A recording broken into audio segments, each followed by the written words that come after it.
welcome. We have a small group here tonight.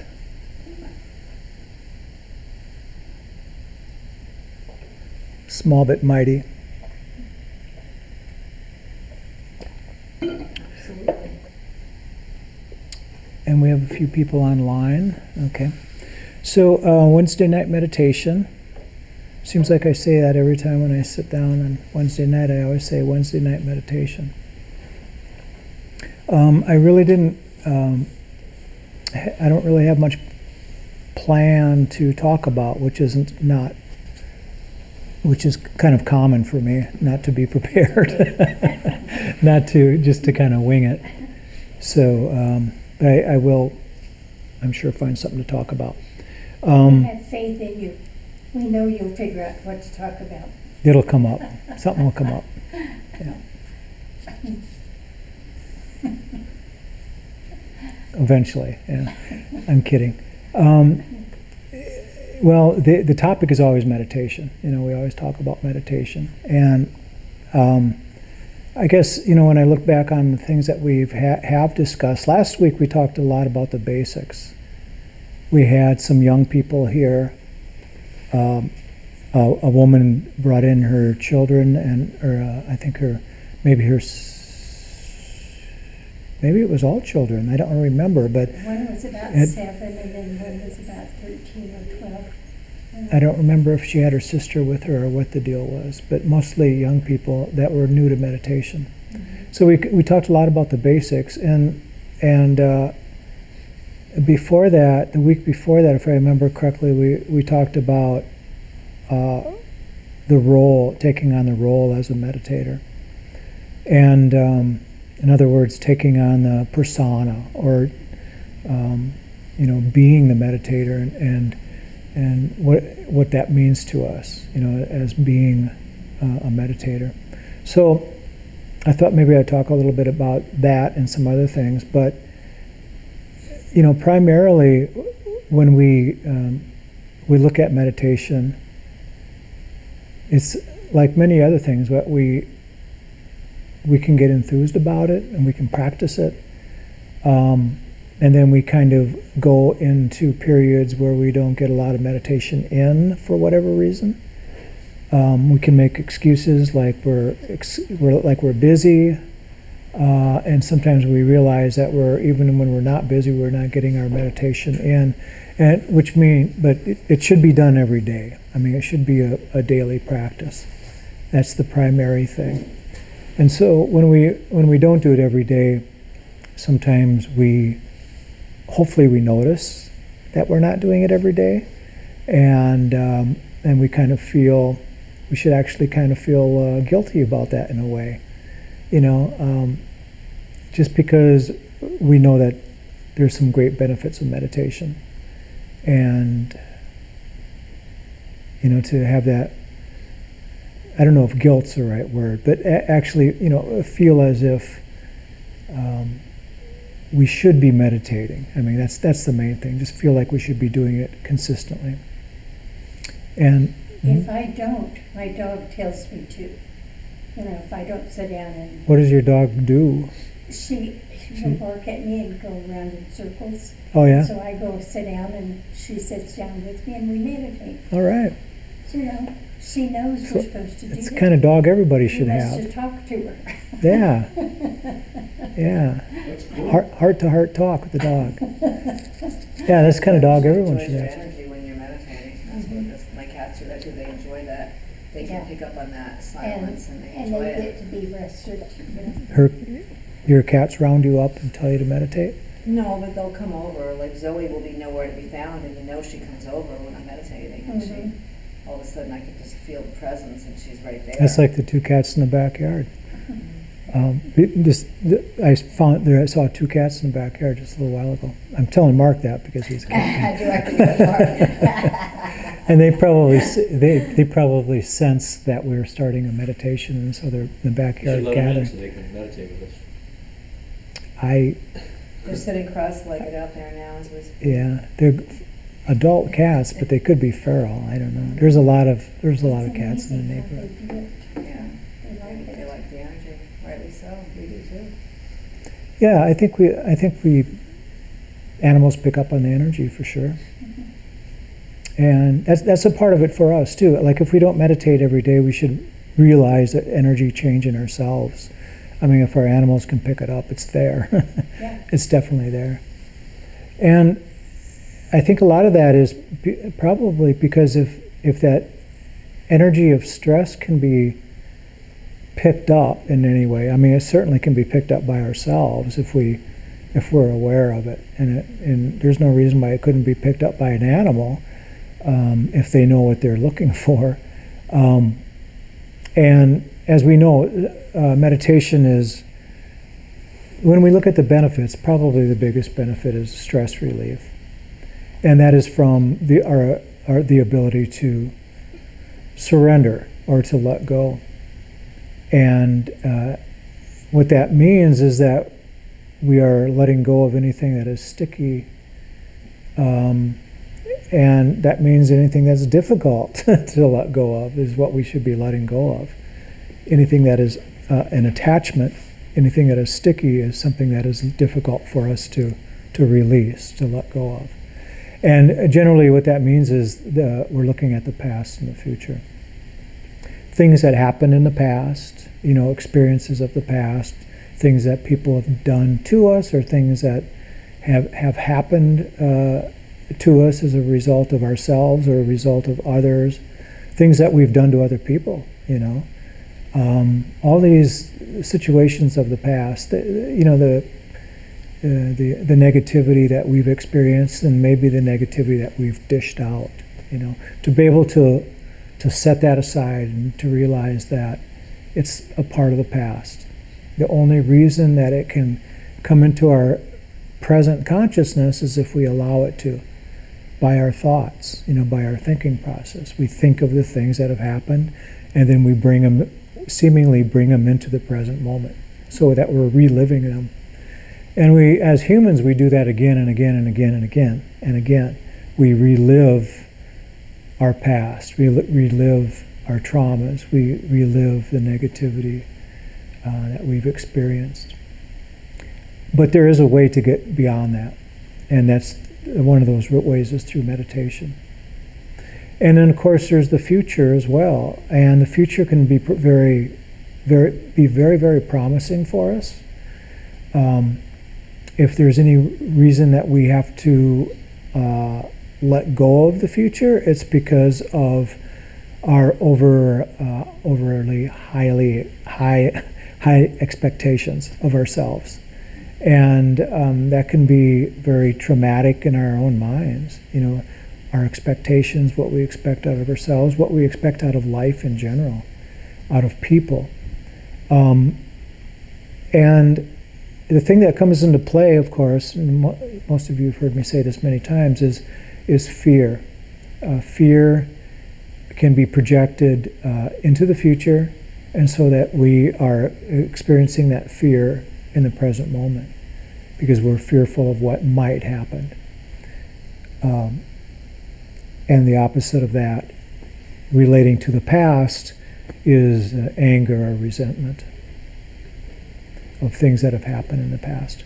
So when we look at meditation, meditation is a practice of letting go. And in other words we can use is surrender, like I mentioned a little while ago, also renunciation. But in either way, it's like this, just opening up the hand and letting things slip away, rather than trying to grasp on, having that attachment. We're just letting things go. The analogy of sitting in a river's edge and watching things go by in the river without jumping in the river after them or grasping them and grabbing all these sticks and twigs as they float by, collecting them or something, is a good analogy for meditation, because when we're sitting in meditation, we close the eyes and we realize that the mind is very busy. There's just a lot of stuff happening there.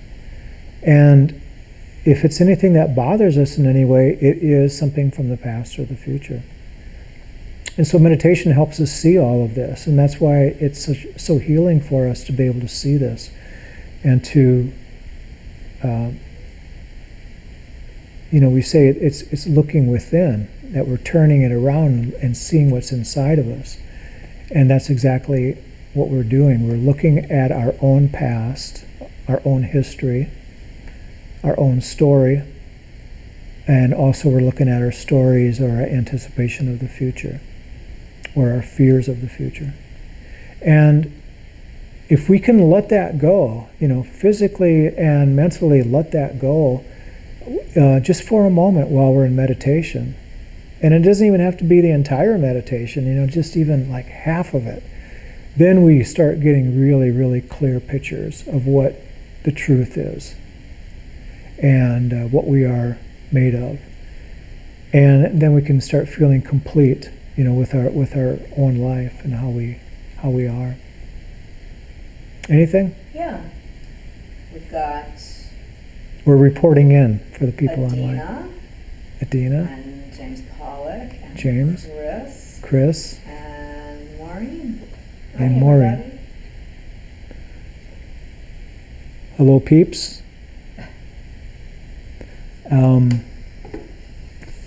Yeah, if you have any questions online, you people online, if you have any questions or anything, write them down, or any comments or anything like that. If you have any words of wisdom, put it down. I know there's a lot of there's 2 people that have gone through the teacher training program that you mentioned, James and Maureen. Adina is in the teacher training program, so these are all teachers that are here. Who else is John? You said, or Chris? Okay, yeah. And that's it. In terms of people who are actually speaking. Oh, okay. Yeah, and then there's some other people that aren't chatting. All right. So yeah, if you people want to help me out with any kind of words of wisdom, just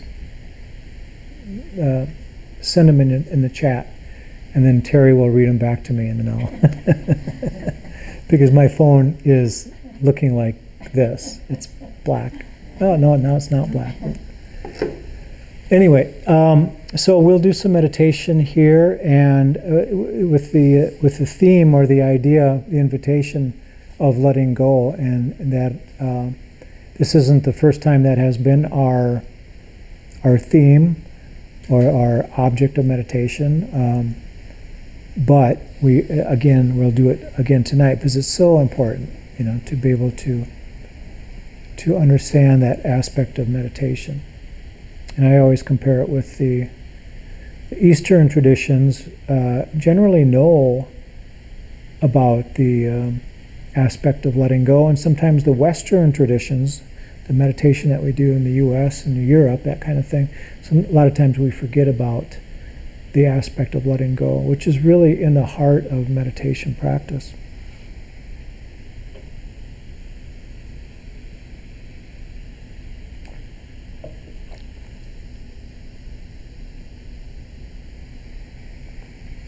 So I will guide us through this meditation, at least for the first 10 or 15 minutes. And then there will be a fair amount of silence. And I might interject a little bit in that silence to kind of remind us, where we're at. Because the idea is not to allow the mind to wander. And sometimes it has its way, or it gets its way.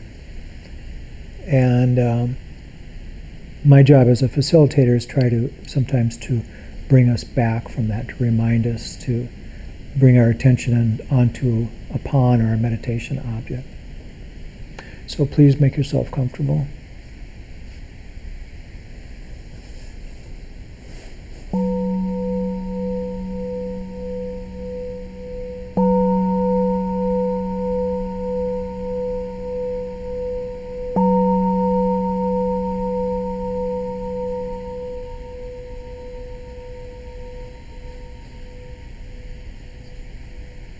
With the eyes closed,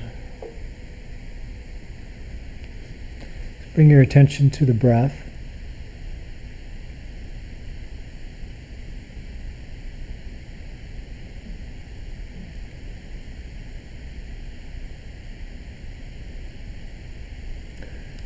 breath is a wonderful meditation object, and it's also a wonderful symbol for the meditation practice itself.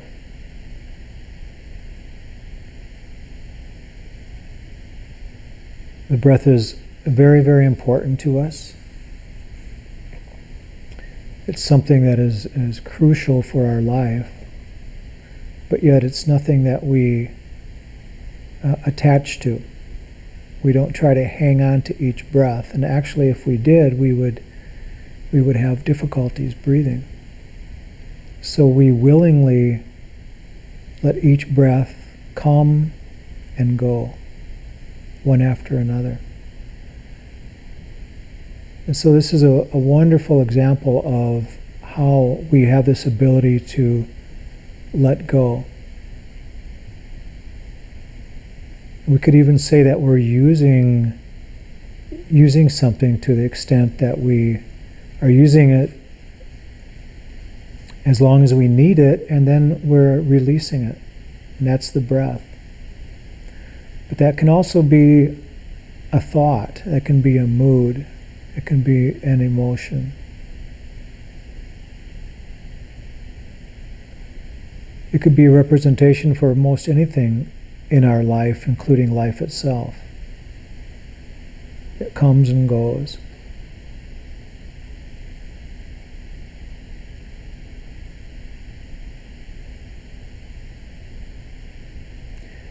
And so it starts with the breath.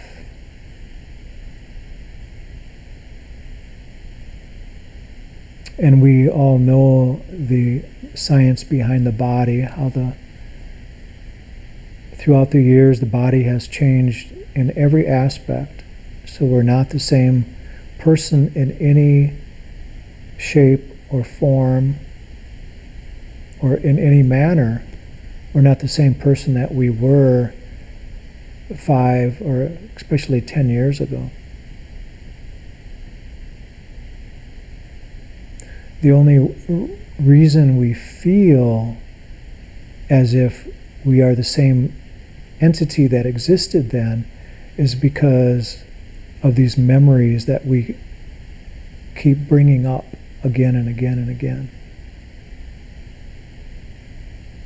And so we feel as if this body and this mind and these thoughts and these emotions are the same body, the feelings, thoughts, emotions that we have been experiencing all of our life up to this point.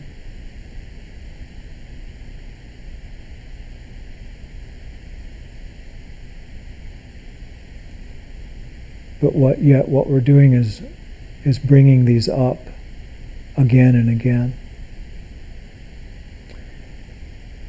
And many of these things are actually stored within the body without us even being conscious of it. And they're stored in the body in such a way that they are memories. But they can be triggered in such a way that they come up and they can surprise us because they weren't conscious and now they're made conscious.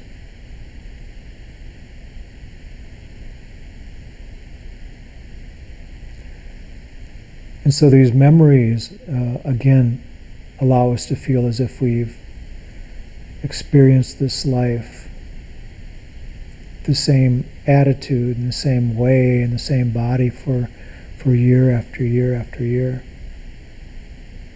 When all we've really done is carry these memories either in the body subconsciously or in the mind on a conscious level. And so we're actually a bundle of memories. And these memories are related to our thoughts. And these thoughts are related to our feelings and our moods and our emotions.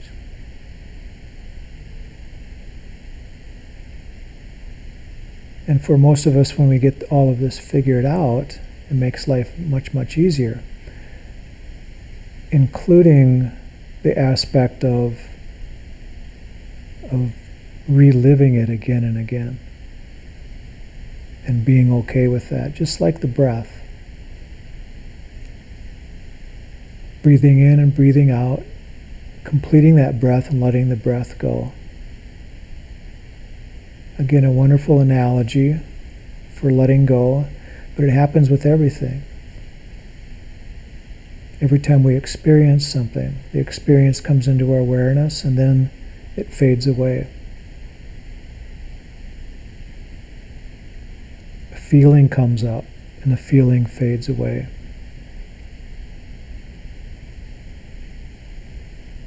We might have a thought, and even if this thought is related to an emotion, they rise into our awareness and fall away. Just like a breath.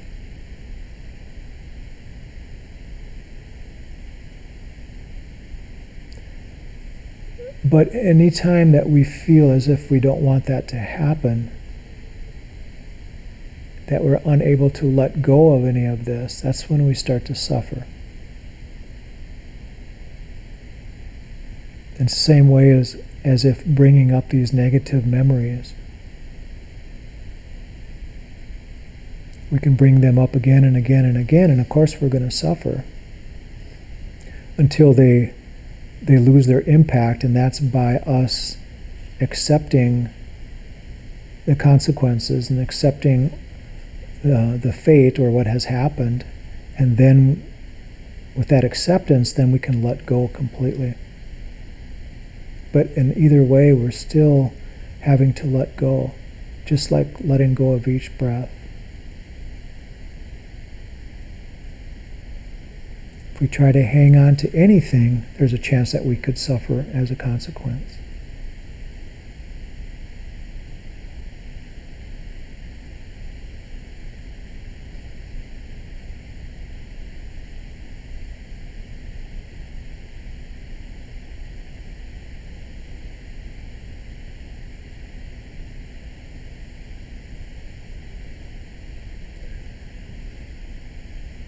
So just like the rising and falling of a thought, or the coming in and going out of the breath, the beginning of a new day and the ending of the day, the beginning of a month or a year and the falling away of that month or the year. Even the beginning of a decade and then the ending of a decade, and the same way with an entire life.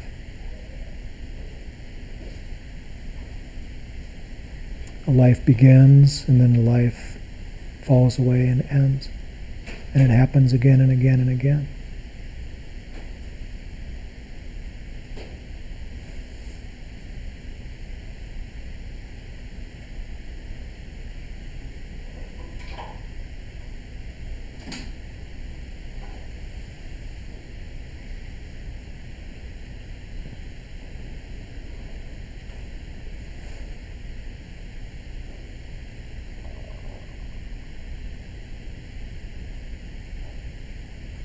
So everything in our awareness comes shining on to us, arising, and then it falls away. And in that falling away, the representation is the open palm, the lack of clinging, the allowing for it to leave.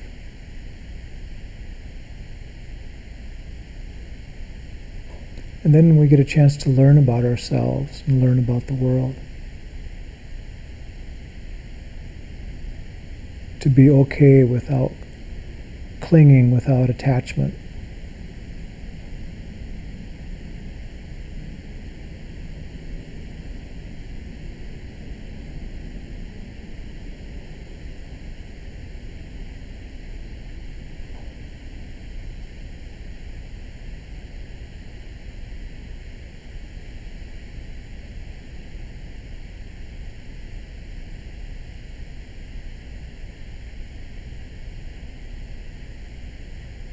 So perhaps the best thing we can do with our meditation practice is to understand and to look at it as a practice of of letting go. It's not a time to analyze ourselves. It's not a time for self-psychotherapy. It's not a time to figure out our problems or figure out anybody else's problems. It's a time for us to experience our true nature, and that can only be experienced by resting in the present moment, allowing the mind to settle and to be still,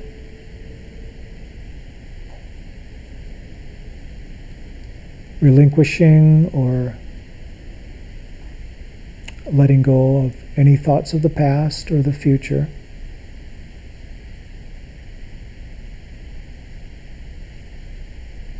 And recognizing when we are in that presence,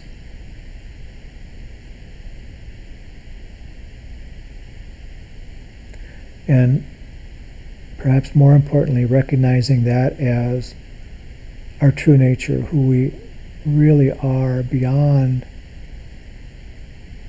the thinking mind, beyond the busy mind.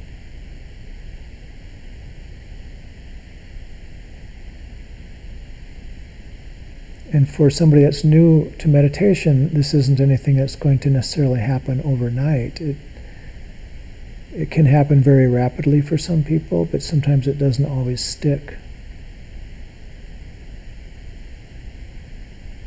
And we usually find that the best meditations that we've had are those that we have experienced that presence and nothing else. Sometimes this is experienced as deep states of concentration. Sometimes it's a pure moment of mindfulness, some people will express. But however it's looked at, it's still resting in that presence, or in this presence.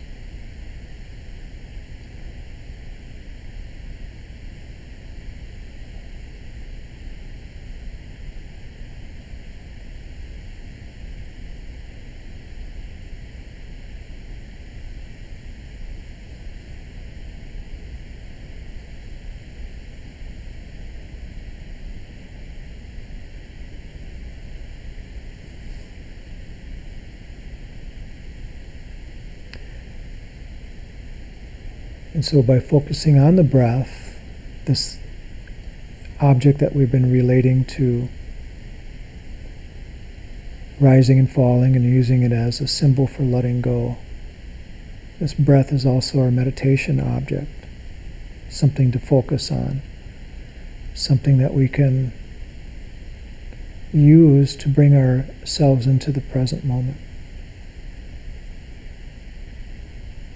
into the now.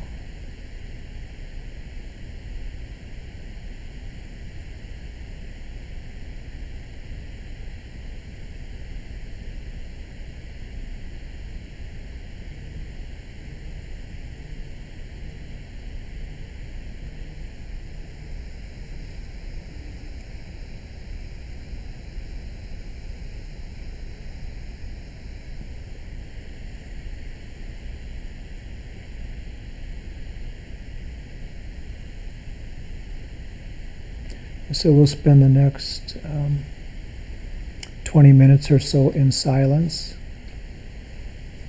Try to use this time to go deeper into the realization of your true nature.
If your mind is wandering, bring your attention to the breath.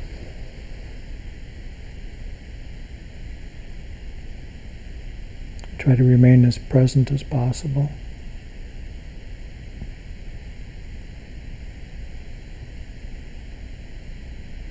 Try to give up any thoughts of the past or future, or excessive thoughts.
Let's bring our palms together in front of our hearts, if you like. May each one of us and all beings be well, happy, and peaceful. May no harm come to us. May no difficulties come to us. May we all meet with spiritual and worldly success. May we have the patience, courage, and the understanding to meet and overcome any problems or any difficulties that we might face in life. Thank you.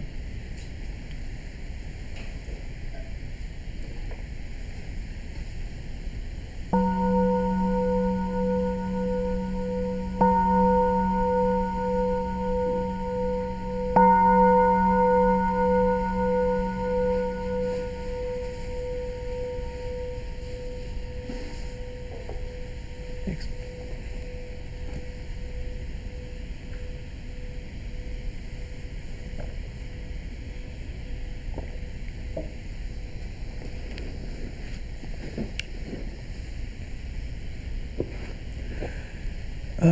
Thank you for the meditation. It was very quiet. You girls came in a little bit late. The theme was basically letting go. Finding the presence. In our practice. And it made me think about when I was meditating. You're not supposed to be really thinking, so to speak, but it came to mind that what are the opposite of these things, like the opposite of letting go. And I said it a few times already. The opposite of letting go is attachment. Grasping. Yeah, or grasping. Yeah, there's a lot of words for that. Clinging, attachment. Grasping. I said the sticky things. The sticky stuff, and the glue-like nature of things. That are difficult to let go of, and we talked about, or I talked about anyway, about the past and how that is related to anger. We can hold, if there's any negativity that's stored in the past, it's generally anger. Hatred or ill will. Ill will is that anger towards ourselves. And sometimes we don't even recognize it. Sometimes we feel as if it's somebody else that had angered us, but all along it was inside of us. It was always there. And the opposite of anger or hatred is, pardon me? Love? Yeah. Yeah, it's love. And when we talk about the future and the negativity that can be stored in the future, I said that it was fear. And this one's a little bit more difficult to look at, and there's different ways to answer it, but what is the opposite of fear? Trust. Trust? Yeah, that's a good one. Strength? Is that what you said? Yeah. Yeah, so there's a number of things that come to mind. Courage is another one. I guess courage is another one. Courage? It's the opposite of fear, Yeah. Yeah, that's good. Just being okay, with okay the way things are rather than fearful. Because that fearfulness is really an uneasiness that we have. And the result, and again, the result of that is love. And so, the result of being okay with everything and not needing anything more, I use the word complete a lot, but it is being in that state of love, which is really that area of presence that I was talking about quite a bit before we started our meditation. And that presence is where the mind, we can look at it very cleanly and clearly as not being in the present or not being in the future. It doesn't always happen that way, though. I mean, we can, as long as we spend more time in the present moment, rather than most of us, or a lot of us, I would say, spend a lot of our time, or maybe 95% of our time in the past or the future. And that's when we get into trouble. We get into trouble as far as being negative, being upset, that kind of thing. And so if we can just kind of widen that gap and spend more time in that state of presence or in that state of love, it is, that's why I look at it, not only me, but a lot of teachers call it our true nature, or our Buddha nature, because it's us resting, without the influences of all of the things that we've heard and people have told us, and the things that we've learned, and we're kind of trusting our insight, the experiences that we've had, the experiences of the truth that we've experienced, that we've had in our lives. And in that presence, it is obvious that is our true nature. That is who we are, beyond the conversive or the problematic thinking that we have of the past and the future. And so many of us have heard teachers like Eckhart Tolle,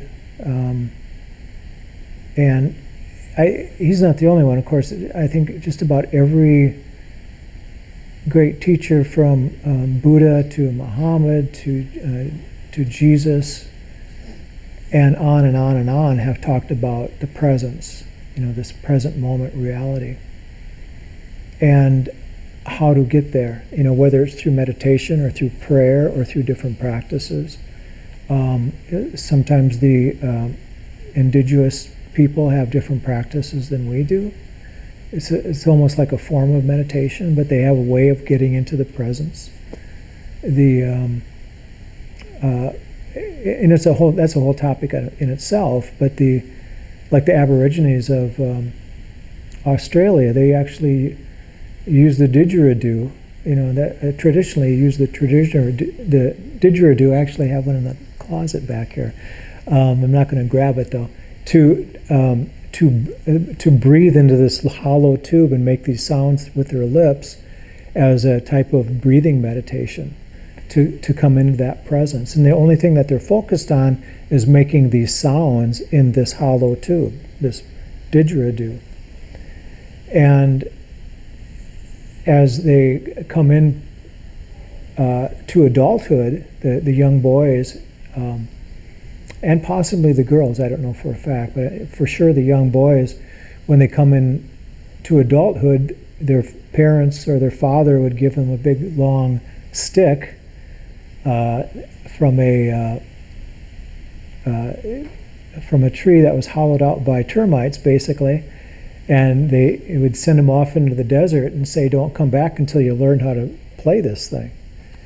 And so the 14 or 15-year-old boy would go out into the desert and try to teach himself how to play the didgeridoo, which meant how to breathe, how to properly breathe and do this circle breathing, which means one continuous breath for indefinite time, which is a training in breath, in using the breath. And by the time they learn this, they learned everything about presence, because they had to be absolutely present and mindful and absolutely aware of what their breath was doing in order to play this instrument. So they learned through that task, they learned about themselves, and they would come back a man. And that's just one story or one way for people to understand what this presence is. And we happen to do it, through meditation. And there's lots of different types of meditations that we can do. Other people find it through being in the flow somehow, where they have to be focusing on something in order for it to to work for them. And it could be something such as sports. And it could be, last week I mentioned walking meditation. Some people really enjoy walking meditation. But typically, the more focused, more concentrated we are on what we're doing, usually without excessive body movement, is the most lasting, most fulfilling way of finding that presence. And that's why we do the meditation. That's why we often use the breath as our meditation object. And it works. We found that it works. And so it's all really coming into that presence, and letting go has such a big play in that. It's such a big part of that, because we can't do that while we have this discursive thinking, this mind that's in the past and the future. So those are the things that we have to let go of, and anything that comes up to disturb our idea of coming into this presence has to be let go of, and that's the practice of meditation.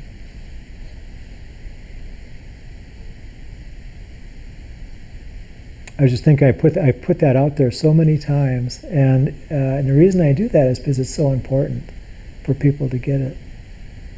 And there's lots of things a person could talk about when it comes to meditation and spirituality, but obviously I feel that's one of the important ones, because I do bring it up a lot. Any questions on that from anybody?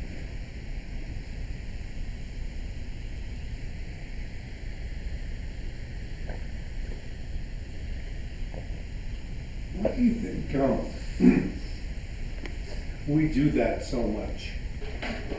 Go in the past and go and then go into the future. We love distraction. We love distraction.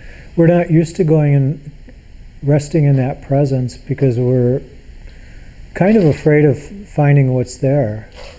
But we don't trust it, And ever notice like a baby? A baby is typically in the present moment because they have no other capacity, I guess. Yeah, very present. Very, very extremely present. And also have noticed that also with people just about ready before they're going to go. At the end of life too.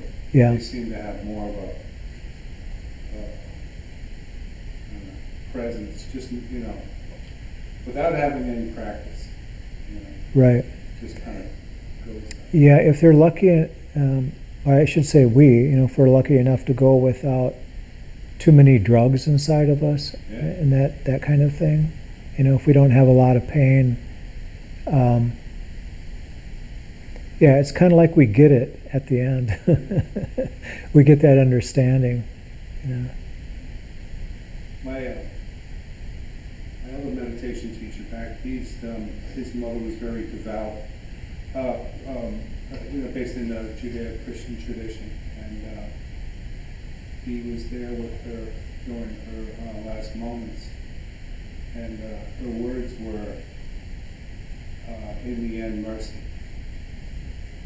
And she just kind of said that kind of over and over again, and then she just passed. Yeah. Which I thought was pretty cool. Talk about not having drugs, kind of interfere with that process. Yeah. And he talked about her as a very loving and giving and compassionate woman. Yeah. Good story, I guess. Yeah, I think that and to live that kind of life really helps that in that area too. That a person's ready to go and they don't feel any remorse, or when they're truly ready to go, they're really ready. They don't have to prove anything to themselves anymore or anybody else, and so if we've lived a good life, I think it's a lot easier, And I think that has a lot to do with us being able to have a taste of that presence, before death, as much as we can. We owe it to ourselves. Why not? It's there. A lot of people, they don't get much of a feel or a taste of that at all, I don't think. And then there's others that do. And I'm not saying that meditation is the only way. I think meditation is kind of a training ground for that. But I think there's a lot of people that are very spiritual that have never meditated, that understand that presence. I hate those guys. Those are the guys that hang out in the woods, and I've talked to deer hunters, actually. They're in their deer stands waiting for a deer to come by, so that they can, they're hunting, but they say how peaceful and nice it is to be able to be out in the woods, and it's so quiet out there. And their intention is to kill, so their intention is a little bit different than most people. But there's a part of me that thinks, well, they kind of got it, but if they would just use a camera maybe instead of a gun, They pull the trigger, they got it. Yeah, right. But yeah, I've, being from Wisconsin, we were talking about the woods earlier. We were talking about UP up in Michigan and Wisconsin. I used to do a lot of work in both of those areas. And the woods up there and the rivers and everything is very, very beautiful and tranquil. It's kind of difficult in the winter time, but in the summer it's very nice, in the fall and the spring. And you can just go out in the woods. I used to do it all the time. Just walk out into the woods just about anywhere and find a place to sit and meditate and really be able to find that presence. And sometimes not even intentionally meditating, just being out there, out in nature. And we get that, a little taste of that on retreat, yeah. Yeah. It's usually typically That's a true. little setting. True. And there's Yep. which is,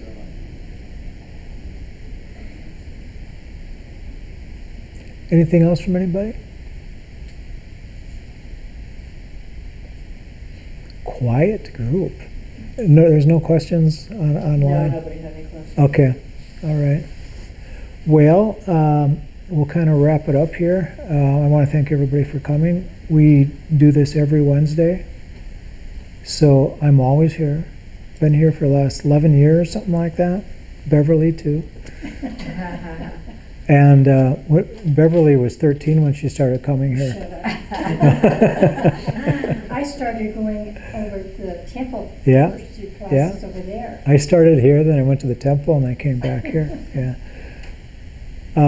But yeah. Anyway, thank you everybody for coming, and don't forget to, if you like this, and check it out online, because there's over 200 and some videos online, and Insight Timer too. I've been regularly putting meditations on Insight Timer, if you know what that is. It's the app on the phone. So check it out. All right. So thank you, everyone.